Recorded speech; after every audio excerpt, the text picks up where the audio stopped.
El Instituto Emeritense Sáenz de Buruaga ha sido certificado como escuela embajadora del Parlamento Europeo. Este viernes se les han entregado los diplomas que reconocen su participación a alumnos y profesores de este centro.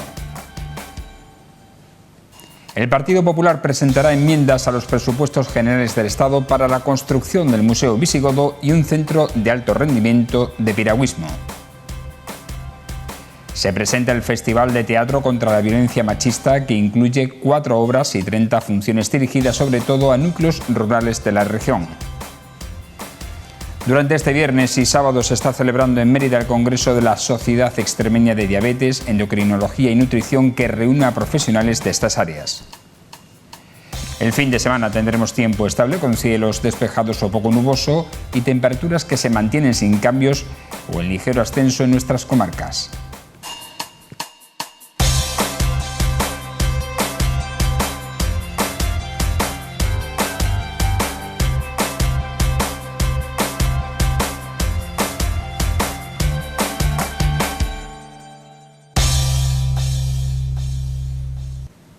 Bienvenidos, llegamos al final de esta semana laborable para la gran mayoría, contándoles lo que ha ocurrido en esta jornada.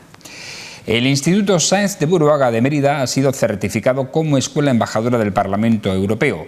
Este viernes se les han entregado los diplomas por su participación en este programa, así como en el programa Erasmus Plus 2021-2027. Este programa conciencia sobre la democracia parlamentaria europea, la función del Parlamento Europeo y los valores europeos a alumnos y alumnas de enseñanza secundaria y formación profesional. Nosotros empezamos con proyectos europeos en el año 2007 y poco a poco hemos ido avanzando. Entonces, lo que nos han acreditado ahora mismo es la acreditación K120, que nos permite solicitar proyectos para enseñanzas medias de forma más sencilla. De hecho, este año nos han concedido 3 proyectos en base a esta acreditación. No solo los Erasmus, hoy también lo que le vamos a dar a los niños es la acreditación que les supone como embajadores del Parlamento Europeo. Es otro proyecto que iniciamos el año también pasado, parejo a los proyectos Erasmus, y que viene a eso, a completar una implicación con Europa, no solo lo que nosotros recibimos de Europa, sino qué podemos aportar nosotros, qué ideas se nos ocurren para mejorar Europa en todos los aspectos. Estamos ahora, pues, economías sostenibles, reciclaje, todo este tipo de cosas que nos ayudan a mejorar Europa. Participar, esto era un proyecto, solamente permitían embajadores del Parlamento Europeo, son 30 alumnos, ¿vale? Erasmus son muchos, porque a lo largo de los años han ido participando muchos alumnos. Hacer la FCT casi todos los años, pues 3 o 4 marchan. Al acto ha asistido la consejera de Educación y Empleo de la Junta de Extremadura, quien ha destacado que la comunidad autónoma ha registrado una mayor participación de centros en este curso escolar. Somos la 4ª comunidad autónoma que más número de centros participan en este tipo de actividades. De 115 centros educativos que son seleccionados a nivel nacional, 10 pertenecen a Extremadura, y uno de ellos es precisamente este instituto, que se preocupa por participar en este tipo de iniciativas, por abrir la mente de los alumnos y de las alumnas para que valoren Europa y para que puedan construir Europa y puedan opinar de cara no solo al presente, sino a la Europa que queremos, al futuro.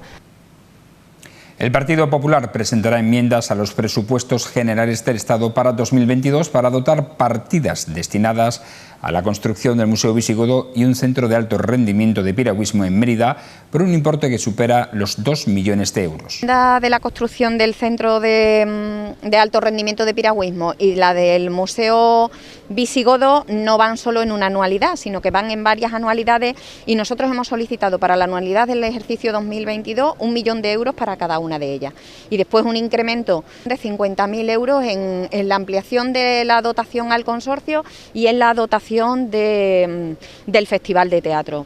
Por lo tanto, para el ejercicio del 2022 pues serían un total de 2.100.000 euros. Y luego, teniendo en cuenta, evidentemente, que esos 2 primeros proyectos que os decía de la construcción de las instalaciones llevan una dotación que es plurianual. Y ahora solo queda pues que al menos los diputados, como os digo, y los senadores del Partido Socialista, que son extremeños, pues que se solidaricen con esta localidad, con la ciudad que es capital de Extremadura, y que den su voto a favor a las enmiendas. El diputado popular en el Congreso, Víctor Píriz, ha señalado que su grupo ha presentado un centenar de enmiendas a las cuentas públicas para inversiones en la región, como son las referentes al ferrocarril, que también afectan a la ciudad. Con presupuestos como este, que Cataluña crece la inversión un 10,2%, en Extremadura se reduce un 2,2%. 100 enmiendas, 500 millones de euros, entre ellas enmiendas para Mérida, como es por ejemplo las vías ferroviarias que van hasta Puerto Llano, incrementar el presupuesto para acelerar esa obra, el AVE que pasa por Mérida, tren de velocidad rápida. Hemos presentado enmiendas que afectan a Mérida, por ejemplo le hemos puesto nombre y apellidos a la obra que el alcalde anunció a bombo y platillo junto con el ministro José Luis Ábalos, del desdoblamiento de la carretera de las Josefinas. En fin, hemos presentado carreteras, autovías que pasan también por Mérida, como la autovía hacia Ciudad Real, infraestructuras que van a mejorar la calidad de vida de los extremeños y especialmente también de los emeritenses, ya os digo, con un partido con... La Consejería de Igualdad ha presentado en Mérida el Festival de Teatro Extremeño contra la Violencia de Género en su primera edición, que incluye 4 espectáculos y ofrecerá 30 representaciones en espacios escénicos de toda la región para concienciar a los espectadores. Este festival está financiado con fondos del Pacto de Estado contra la Violencia de Género. La consejera ha señalado que, además de dar una respuesta institucional a las víctimas por medio de los servicios y dispositivos de emergencia, la Junta está realizando otras acciones para que esta lacra no tenga lugar. Y esto no es más que dar respuesta desde la Consejería de Igualdad a la iniciativa empresarial y cultural que muchas de ellas me hicieron llegar y que las he aglutinado todas poniéndole este lazo violeta con el que queremos arrancar este primer festival de teatro y arte contra la violencia de género, con las creadoras extremeñas, con las productoras, con las actrices, con las directoras. Estamos siendo capaces, con la ejecución del Pacto de Estado en Extremadura, de hacer precisamente eso. No solo reforzar la respuesta institucional, los servicios y dispositivos de emergencia que tenemos para atender y dar la mejor respuesta a las mujeres víctimas de violencia de género, sino que estamos poniendo el máximo esfuerzo en esa otra parte que hasta ahora no le habíamos prestado, a mi juicio, la necesaria atención, que es en hacer todo lo posible para que la violencia no tenga lugar. Las representaciones se realizarán en ambas provincias y el objetivo es llevarlas a núcleos rurales donde es más difícil hablar de este tema. Vamos a estar en las 2 provincias y no solo en las grandes localidades donde además suele haber muchas veces una mayor oferta cultural, también por cuestión de espacios físicos donde se celebran este tipo de expresiones culturales, ¿no? Pero es muy importante para nosotros ir a los pueblos, a las zonas rurales. Es mucho más difícil denunciar la violencia de género en un pequeño pueblo de Extremadura que en Mérida o en Badajoz. Los espectáculos programados son Charo la Quitapenas, protagonizada por Ana Trinidad y dirigida por Esteban García Ballesteros. A mí no me regales flores, de Acatama Teatro. Cuando manda el corazón, con Raquel Palma como cantante, narradora y contadora de historias, y El velo de las mariposas, de La Estampa Teatro. Una obra para mí muy especial y que encuadra a la perfección en este festival. Es El velo de las mariposas, ese velo que bueno, los que tenemos cierta edad pues vimos en nuestras abuelas y casi que en nuestras madres, y que esperemos que nunca vuelvan a decir que nos lo pongamos, ¿no? Yo represento en el monólogo A mí no me regales flores a la mujer X. No tiene nombre porque es verdad que son muchas las mujeres a las que le ponemos voz dentro de este monólogo. Se trata de un monólogo teatral, irónico y necesario sobre la violencia machista. No solo reflejamos la violencia física, que al final uno cuando habla de violencia de género parece que se queda solo con la violencia física, y es verdad que hay muchos tipos de violencia. Hablamos de la educación, hablamos de la música, hablamos del patriarcado. Yo, este espectáculo que vengo a presentar dentro de este primer festival lleva por título Cuando manda el corazón. No me centro solo en una clase de mujer, o no me centro solo en la violencia, me centro en distintos tipos de violencia a las que es sometida la mujer. Acabo de estrenar Charo la Quitapenas, desgraciadamente basado en un hecho real. La autora María Luz Cruz pone en mi boca sus palabras, pero en mi caso mi monólogo, pese a ser un monólogo dramático, está contado en clave de humor y de flamenco. porque yo soy muy extremeña y aquí en Extremadura nos gusta el teatro y el flamenco. La Sociedad Extremeña de Diabetes, Endocrinología y Nutrición celebra en la capital extremeña durante este viernes y sábado su 14ª edición del Congreso. La endocrinología y la nutrición clínica están experimentando un rápido desarrollo en los últimos años, no solo en relación a la disposición de nuevos y mejores fármacos, sino por los avances tecnológicos que permiten monitorizar y tratar mejor a los pacientes con diabetes y diagnosticar la desnutrición de una manera más precisa. Durante estos 2 días, los profesionales de estas áreas contarán con un programa con secciones específicas y la participación de ponentes de otras especialidades y comunidades autónomas que abordarán varios aspectos de la temática a tratar. En cuanto a la información meteorológica se refiere, el fin de semana se presenta sin muchos cambios respecto a la tendencia que hemos tenido a lo largo de estos días. Este sábado tendremos cielo poco nuboso o despejado. No se descartan algunas brumas y bancos de niebla matinales dispersos.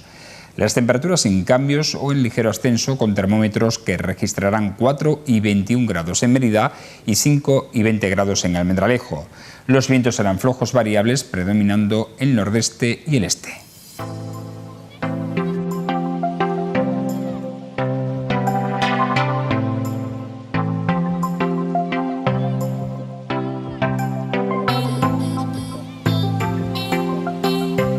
Una encuesta del Observatorio Social para Extremadura, de la Fundación Liderar con Sentido Común, sobre 1000 encuestados mayores de 16 años, ha desvelado que el 69% de los extremeños siente desconfianza de los políticos que lo gobiernan, reconociendo que estos carecen de sentido común o apenas tienen un poco. Este estudio, con el que se puede estar o no de acuerdo, viene a decir que si nuestros políticos utilizaran más la lógica que la ideología y los posicionamientos inmovilistas, realizarían una mejor labor de servicio público. Y prácticamente pone negro sobre blanco las conversaciones que los ciudadanos tienen en las barras de los bares. Es sintomático y nada casual que la población opine de esta manera ante una situación política que se extrema cada vez más a ambos lados del espectro y que atiende a posicionamientos partidistas más que al sentido común en algunos temas. Nuestros representantes debieran tomar nota de este sondeo porque su futuro es el de todos y en estos tiempos algo convulsos no nos podemos permitir un mayor distanciamiento entre la sociedad y la clase política. Buenas noches.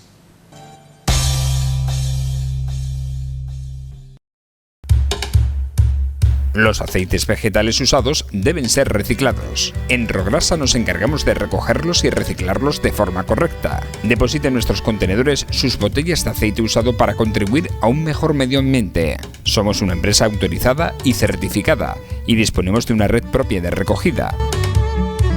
La próxima vez, antes de tirar su aceite, deposítelos en los contenedores naranjas de Rograsa.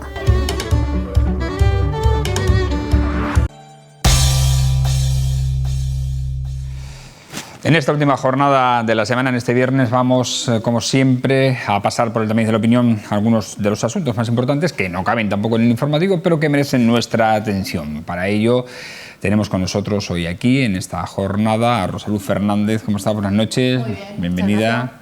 Oye, por cierto, felicidades por estar en la ejecutiva provincial del PSOE en el reciente congreso que se celebró la pasada semana. Muchas gracias. Para mí es un orgullo y sobre todo un honor poder formar parte de esta nueva ejecutiva, pero vamos, yo solamente es agradecérselo a mis compañeros que estaban allí de la delegación de Mérida, que fueron los que me propusieron, y la verdad, nada más que agradecimiento a ellos y a trabajar en otra cosa nueva, distinta.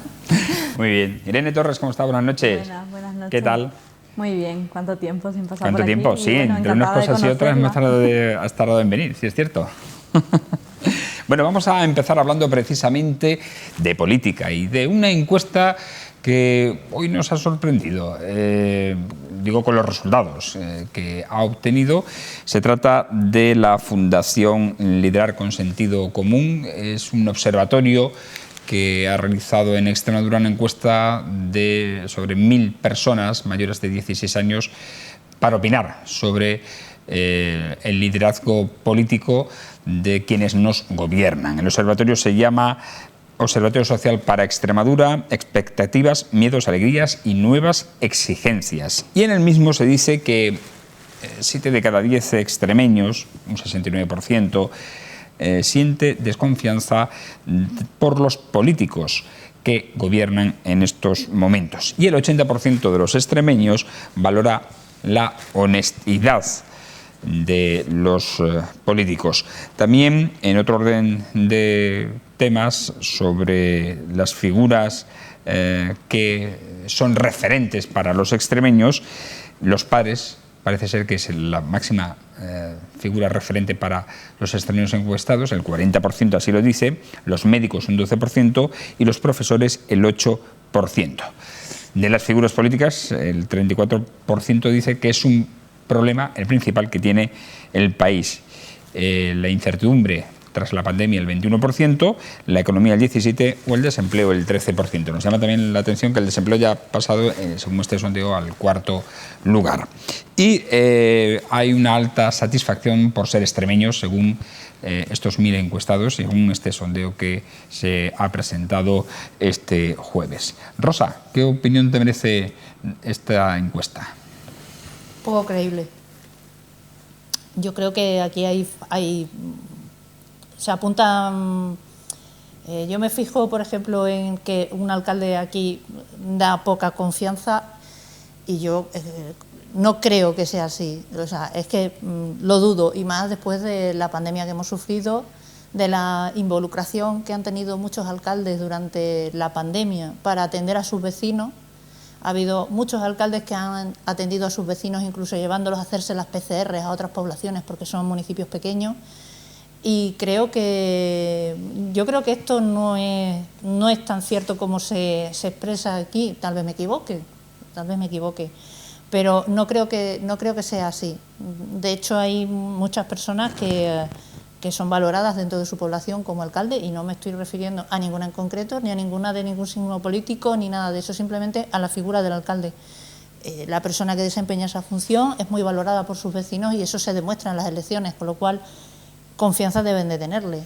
Lo que pasa es que aquí tampoco habla o distingue sobre qué tipo de estamento de gobernante se refiere, si se refiere a los alcaldes, al presidente de la comunidad autónoma o al presidente del gobierno. Lo pone ahí, un 1% al presidente de la comunidad, un sí, 2% pero eso es una pregunta, efectivamente, sí, una pregunta concreta que habla sobre la confianza en esto. Digo, pero en general, no sé. Yo creo que no, yo creo que somos más dados a criticar que a desconfiar. Es más la crítica esta de decir, pues esto no me gusta cómo lo hace, lo otro no me parece bien, opinadores somos todos. Pero de ahí a la falta de confianza creo que eso es un abismo total. O sea, que no, por eso creo que no me da mucha confianza, porque no me identifico con nada de lo que demuestra esta encuesta. De hecho, intenté buscar la información de la encuesta y no he sido capaz de encontrar información ninguna. Simplemente he conseguido encontrar el mismo artículo que se tiene con nombre Extremadura, con nombre Castilla-La Mancha, con nombre Andalucía, con nombre Castilla-León, con lo cual cada vez que voy encontrando una cosa... Con poca variación de porcentajes, ¿no? Muy poca, los mismos porcentajes. En Andalucía solamente le dan un 2% a los sacerdotes en el rango este, pero en el resto prácticamente varía poquísimo, o sea que... Lo que hace que todavía desconfíe muchísimo más de la encuesta, porque es que no me parece creíble. Es una encuesta que no me parece creíble. Bueno, la encuesta dice que también un 69% aproximadamente de los extremeños dicen que sus gobernantes carecen de sentido común o tienen apenas un poco. Bueno, de esto alguna vez se ha hablado en las barras de los bares. Irene. Siempre, yo qué sé, llevo un tiempo viniendo y siempre hemos hablado que no nos creemos mucho las encuestas, sobre todo lo hablábamos mucho antes de las elecciones, ¿no? Yo me acuerdo que siempre cuando veníamos Ana, Abel, Dani Serrano y eso decíamos, no nos fiamos mucho de las encuestas porque al final las encuestas se hacen para uno mismo. Pues este señor se ha hecho una encuesta para sí mismo porque estaría ahí pues, con su rollo del liderazgo, que por lo que hemos visto le encanta.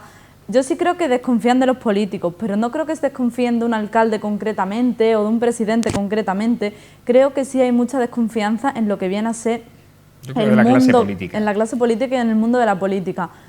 ¿Por qué? Primero porque está súper mediatizada, y yo en esto no quiero decir que los medios de comunicación sean malos, quiero decir que la política está mediatizada y eso es algo que cada vez es más evidente. Entonces al final vemos un poco lo que nos quieren contar, no vemos, a lo mejor ella sí que lo ve más porque está dentro, yo sí que lo he visto más porque he formado parte también de alguna formación, pero es verdad que no ven lo que es el día a día de la política, el trabajo que conlleva y solo ven el titular de lo que sale al final, nadie ve lo que se tarda en hacer una propuesta de las que se presenta, con cuánta gente está reunido, y yo creo que al final no creo que sea solo falta de transparencia, creo que falta de interés y falta de cómo se muestra. Sí que creo que el 70% de los extremeños desconfían de los políticos, me parecen pocos extremeños que desconfían de los políticos si nos ponemos a hablar en términos globales, pero como dice... ¿Te cree que son pocos? Sí, yo creo que son pocos. Que son más todavía. Yo creo que son muchos más. Yo diría que el 90% de las personas desconfían de la clase política. Y vamos, puedes confiar a lo mejor, lo que dice la compañera, si eres de un pueblo puedes confiar en tu alcalde porque le conoces y tú has votado a tu alcalde, no has votado a un partido o a otro, pero ¿quién confía ahora mismo en los políticos a nivel global? Si es que nadie se para a pensar de qué propuestas están hablando, me parece mal. Chacho. No, es que... Y no hay tampoco... O sea, yo creo que no se confía en los políticos porque tampoco hay una capacidad crítica ahora mismo. Perdón. Sí. Tampoco hay una capacidad crítica por parte del pueblo para tener esa capacidad de confianza, porque confiar es una capacidad, se genera en quien la da, en lo que tú transmites para que yo confíe en ti. Si tú no me tratases bien, yo no confiaría en ti, ¿no? Y se da en quien confía a raíz de esos hechos, y creo que ahora mismo en la política no se da. Y creo que lo de los padres sí es verdad, creo que los referentes al final son nuestros padres y nuestras madres. Esa es la única parte que me creo de la encuesta. Suele ser. Sí, yo en esa sí estoy yo de acuerdo. Es la única parte en la que estoy yo de acuerdo. En la parte de los padres. Me extraña... Y creo que es muy bajo el porcentaje. Sí, también, yo creo que también es bajo. Y también me extraña el hecho de que los médicos superen a los profesores, porque los profesores normalmente tienen mucho más contacto con ellos en cierta edad que con los médicos. Aparte de eso, que hay mucha gente que ha hecho una carrera o que ha hecho unos estudios determinados porque un profesor le ha motivado para que se dirija a esa formación, o bien por su forma de dar las clases y tal, han hecho que haya muchos alumnos que se hayan metido en la docencia por ese mismo motivo, o sea, porque les ha gustado la forma en que lo hace algún profesor y por eso, o sea, pero vamos, yo lo que estaba diciendo aquí Irene antes es eso, pues en una parte sí estoy de acuerdo, pero creo que también es porque se ha encontrado un filón bastante importante en esa crítica destructiva que últimamente nos gobierna en este país en todos los aspectos, que en lugar de pararse la gente a analizar las cosas, directamente salta. O sea, nos hemos acostumbrado a que no es decir, es verte una opinión y que alguien te la discuta con razonamientos y con una lógica y con unos argumentos, sino directamente al cuello, al degüello y diciendo barbaridades, insultando. Entonces yo creo que todo eso ha motivado que haya esa desconfianza en los políticos, que yo creo que más que desconfianza ya casi raya más que la desconfianza el pasotismo directamente. O sea, ya es que me da lo mismo lo que digan o lo que hagan, o sea, no es desconfianza, es directamente pasotismo. Pero por ese motivo, ¿no? Porque cuando tienes un debate o tienes cualquier cuestión, es más fácil conocerlo tanto una parte como la otra y qué es lo que tiene que ofrecer, pero aquí el ofrecimiento es guantazos verbales directamente. Como aquellos plenos de antaño. Que todavía los hay en algunos pueblos, por cierto. Me encanta, eso sí que lo echo de menos. Los plenos. Los liderazgos, que habla mucho de liderazgo en esta encuesta, yo creo que ha sido una parte muy beneficiosa para España, pero durante los últimos años también creo que ha sido un poquito un lastre, porque nos hemos acostumbrado un poco a seguir lo que dice el amado líder, y da igual que tu amado líder sea Pablo Iglesias, Pedro Sánchez, Santiago Abascal, es tu amado líder, y nadie se plantea si es... O sea, la gente sigue un líder, sigue un liderazgo y nadie se plantea tampoco las ideas que hay detrás de eso. Y por eso no estoy tan a favor de ese concepto tan amplio de liderazgo para que haya algo. Creo que la política un poquito más coral, un poquito más compartida, un poquito más participada, de la que se habló antaño, se intentó y definitivamente no se consiguió, es la que podría hacer que se cambiase un poquito la visión sobre este tipo de desconfianza, de cuestiones, de hartazgo, porque si tú lo estás dejando todo en tu amado líder y tu amado líder se cansa, queman sus figuras, se va o pasa algo, se te queda el vacío. Y además puede pasar cualquier titular de prensa por el que ese vacío llegue así de repente. Sin embargo, si tú lo trabajas en un proyecto más coral, en el que sean las ideas, sean las personas que lo conforman, eso no pasaría. Y es un poco utópico, pero bueno. De soñadoras está el mundo lleno. Bueno, sí, además es verdad. Y es bueno que soñar, es muy bueno soñar. Vamos a pasar a otro tema, porque el Gobierno está consultando con los sindicatos y con la patronal el penalizar la excesiva rotación de los contratos temporales en nuestro país. Esto se refiere a que hay algunos determinados sectores, y a mí se me ocurre uno que, por ejemplo, en Mérida es importante, el de la hostelería, en el que se dan de baja a un mismo trabajador durante unos días para darle de alta otra vez el fin de semana, o se le dan de alta solamente los fines de semana, festivos, puentes, etcétera.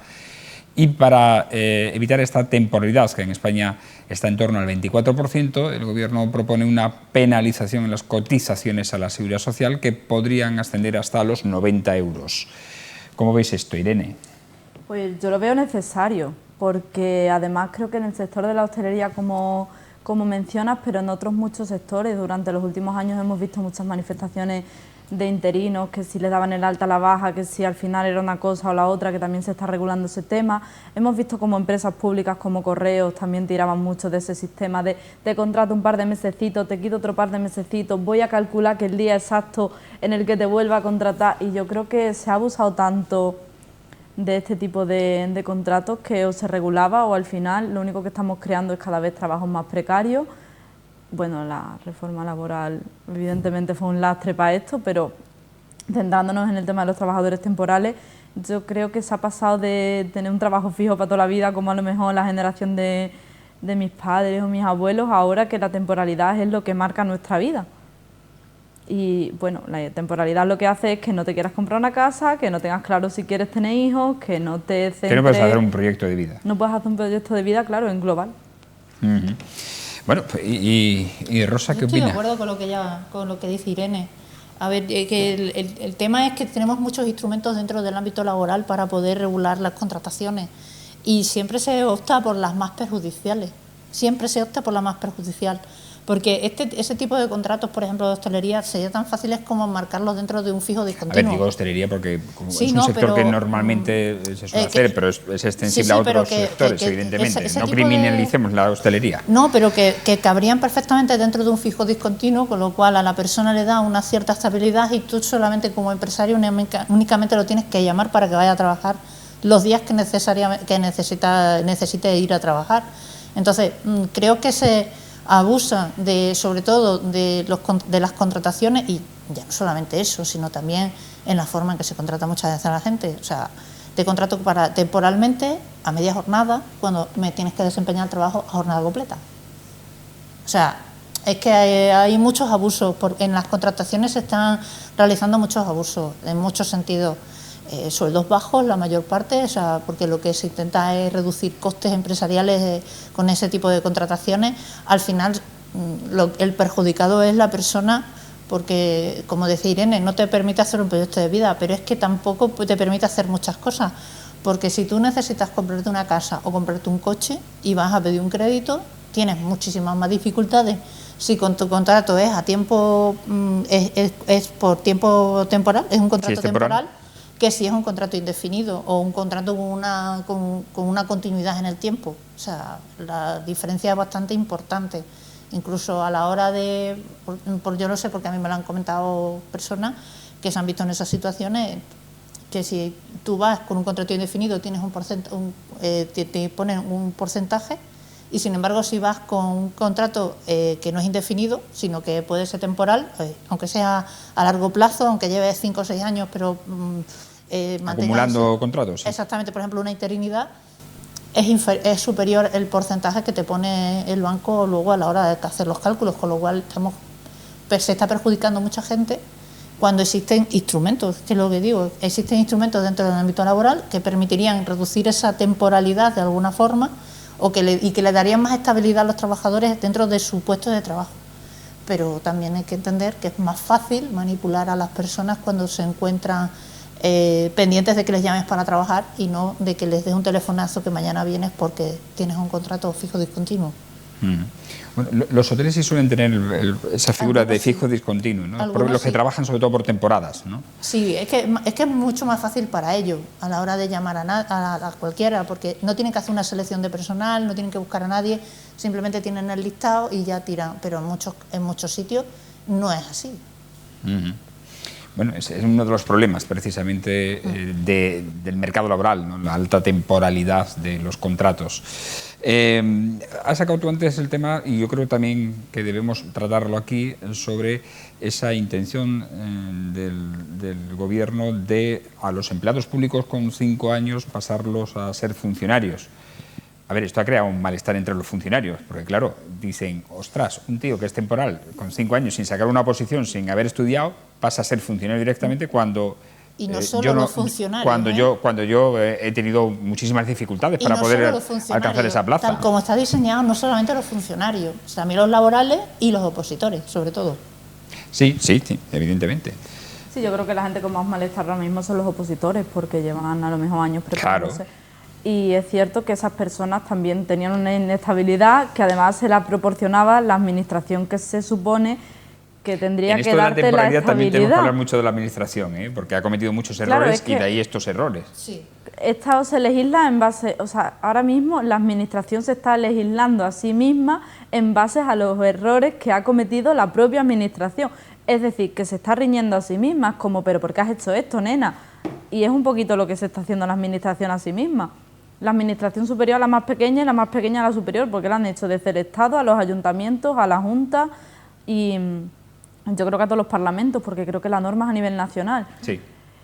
¿Qué pasa con esto? Que al final todas las partes tienen razón, y cuando todas las partes tienen razón, yo no me mojo mucho con ese tema porque no tengo una idea.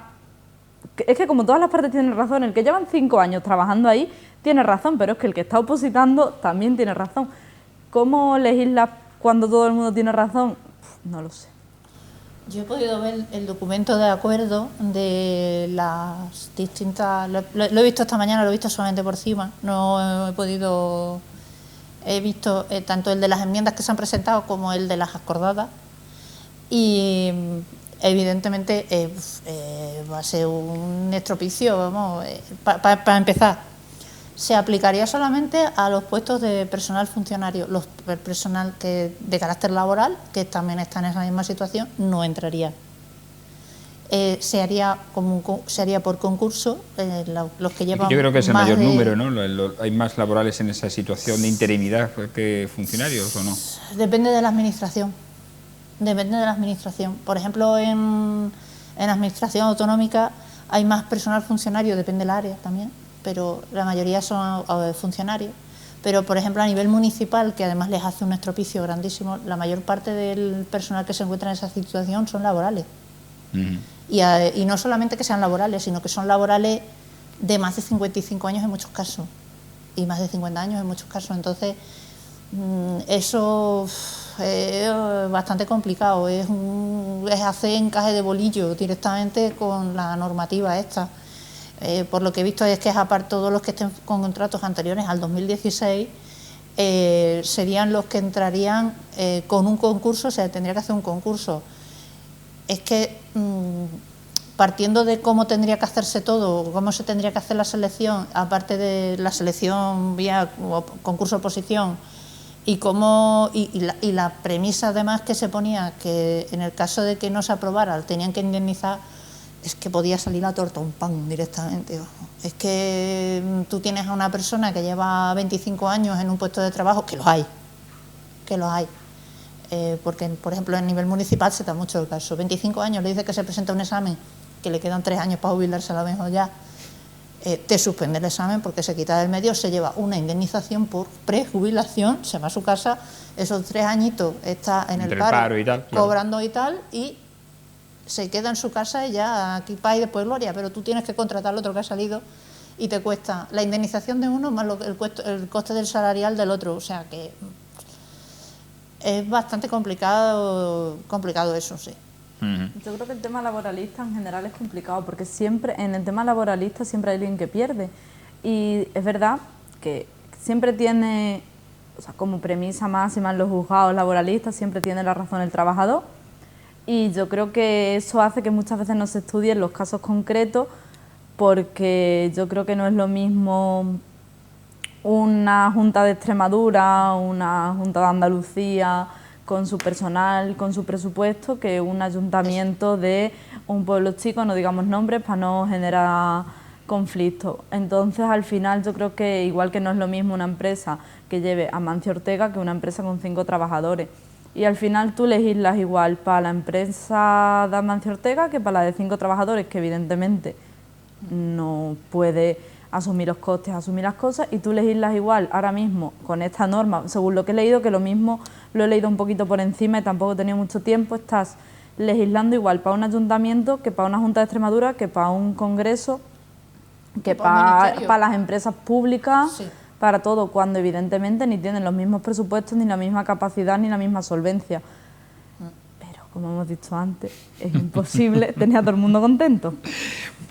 Y menos con algo que vamos a tocar, aunque sea en muy poco tiempo, que es también ese compromiso que tiene el Gobierno con Bruselas en materia de pensiones. Para el cálculo de las pensiones, ampliar de los 25 años actuales últimos cotizados a 35. Ya hay quien ha calculado cuál sería la pérdida para los pensionistas o para los futuros pensionistas y se estima en torno al 8,6%, una media aproximada de 110 euros, creo que eran menos al mes para esos futuros pensionistas. Claro, ten en cuenta que en los últimos años de cotización es cuando normalmente más se cotiza y también más se cobra, por lo tanto más se cotiza. El ampliar el periodo de cálculo a 35 años es prácticamente ampliarlo a toda la vida laboral. Totalmente, totalmente. Claro. Es que es prácticamente toda la vida laboral.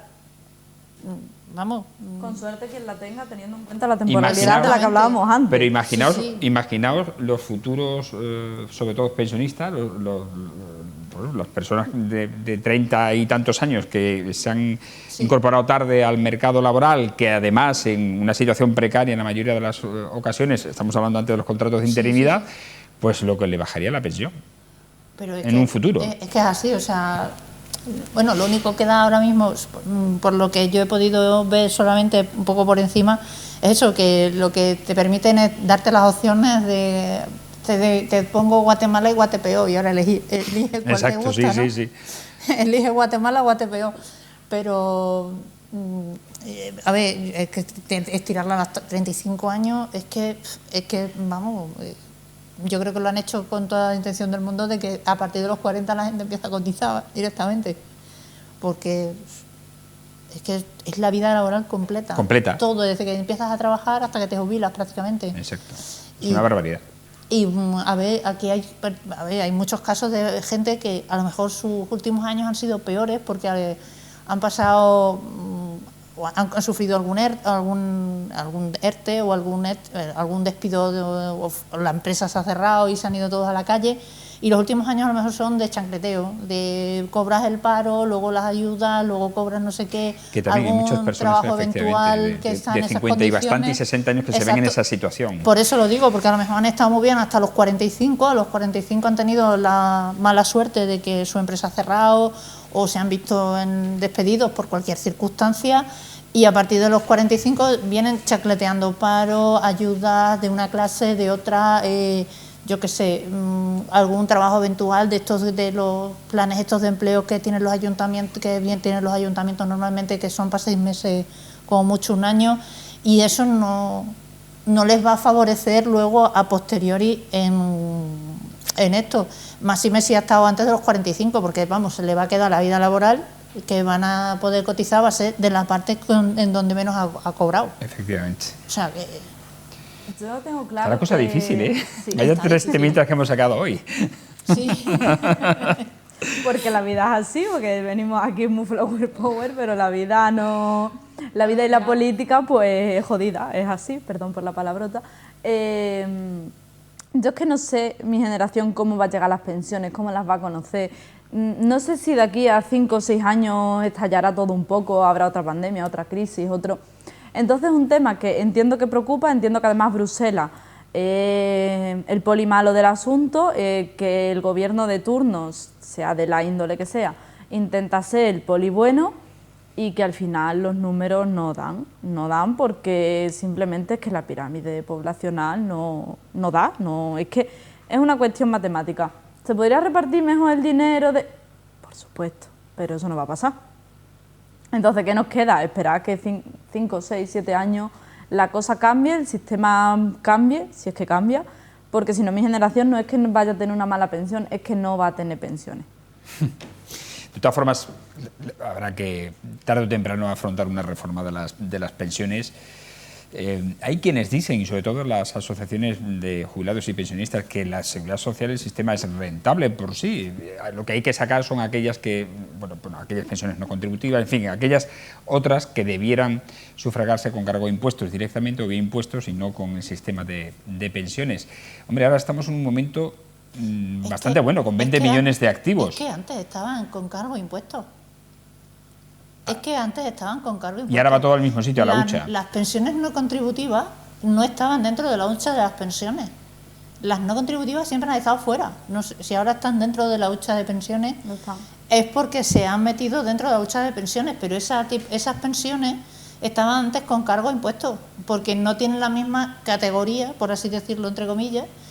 La persona que ha estado cotizando, que ha estado ingresando en esa hucha, a la persona que se le ha tenido que dar esa pensión no contributiva por circunstancias personales anteriores. Y esto viene sobre todo, estas pensiones que son las que se crearon durante el gobierno de Felipe González y que venían principalmente a retribuir a las personas que no habían podido darse de alta nunca en la vida, que no habían podido cotizar, sobre todo la gente que estaba en el campo, que no se les daba de alta, y el abuso que hubo en aquellas épocas de que esas personas no cotizaran, o sea, autónomos que tampoco tenían obligación de cotizar. Entonces todas esas personas que no habían cotizado anteriormente, o bien porque no tenían obligación de cotizar, o bien porque no les daba la gana de darlos de alta, se veían perjudicadas porque cuando llegaban a una edad de jubilación se encontraban que no tenían nada donde acogerse, porque no tenían nada. Sí, porque no había cotización, no habían cotizado. Y esas pensiones son las no contributivas. O sea, aquí no hay que engañar a nadie, esas pensiones son las no contributivas. Y esas pensiones no contributivas en su momento estaban fuera del sistema de pensiones. Estaban implementadas a base de impuestos, pero yo creo que aquí hubo un cambio y se metieron para mal, ahí, porque la hucha para mal, se ha ido. porque bueno, además fue una hucha en la que se metieron las uñas de vez en cuando para pagar a los funcionarios y las pagas de los funcionarios, que no debería haberse tocado. Bueno, nos vamos, no hay tiempo para más. Seguiremos hablando de los muchísimos problemas que tenemos, pero como es viernes ya se nos ha acabado el tiempo y no nos da para más. Así que agradecer a nuestras picoteras hoy su opinión en torno a la actualidad que hemos puesto sobre la mesa. Gracias a Irene, que pases un feliz fin de semana. Igualmente. Y disfrutes mucho. ¿Con frío o con sol? Sí, pero bueno. Con mucho frío. Además, yo soy muy friolera, yo estoy hoy en No, pero vamos a tener porque... solito, o sea que el sol en la calle se está bien, ¿eh? Además me toca trabajar, así que yo encantada porque estoy allí cerrada, pues contenta.